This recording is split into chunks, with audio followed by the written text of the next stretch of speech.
2025-26 শিক্ষাবর্ষের গুচ্ছ ভর্তি পরীক্ষার সময়সূচি অবশেষে চূড়ান্ত হয়েছে।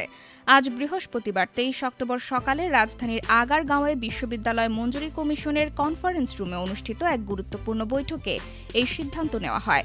বৈঠকে উপস্থিত ছিলেন ইউজিসির সদস্য সচিব এবং গুচ্ছভুক্ত 19টি সরকারি বিশ্ববিদ্যালয়ের উপাচার্যরা। সভা সূত্রে জানা গেছে, আগামী বছরের 27 মার্চ, 3রা এপ্রিল ও 10 এপ্রিল অনুষ্ঠিত হবে গুচ্ছ ভর্তি পরীক্ষা। এর মধ্যে 27 মার্চ সি ইউনিটের অর্থাৎ বিজ্ঞান বিভাগের পরীক্ষা, 3 এপ্রিল বি ইউনিটের মানবিক বিভাগের এবং 10 এপ্রিল এ ইউনিটের বাণিজ্য বিভাগের পরীক্ষা নেওয়া হবে। আবেদন শুরুর তারিখ পরবর্তী সভায় নির্ধারণ করা হবে বলে জানানো হয়েছে। সভায় সভাপতিত্ব করেন ইউজিসির সদস্য অধ্যাপক ডক্টর তানজিমউদ্দিন খান।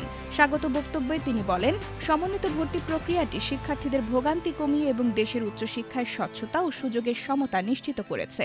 এবারের ভর্তি কমিটির নেতৃত্বে থাকবে ইসলামী বিশ্ববিদ্যালয়, এমন সিদ্ধান্ত নেওয়া হয়েছে বৈঠকে। সভায় উপস্থিত উপাচার্যরা জানান, গত বছরের মতো এবারও গুচ্ছভুক্ত 19টি বিশ্ববিদ্যালয় পরীক্ষায় অংশ নিচ্ছে।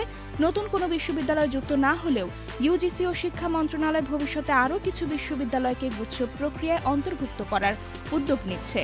সব মিলিয়ে নতুন শিক্ষাবর্ষে ভর্তির মৌসুমকে সামনে রেখে গুচ্ছ ভর্তি পরীক্ষা নিয়ে শিক্ষার্থীদের প্রস্তুতির সময় এখন শুরু হয়ে গেছে।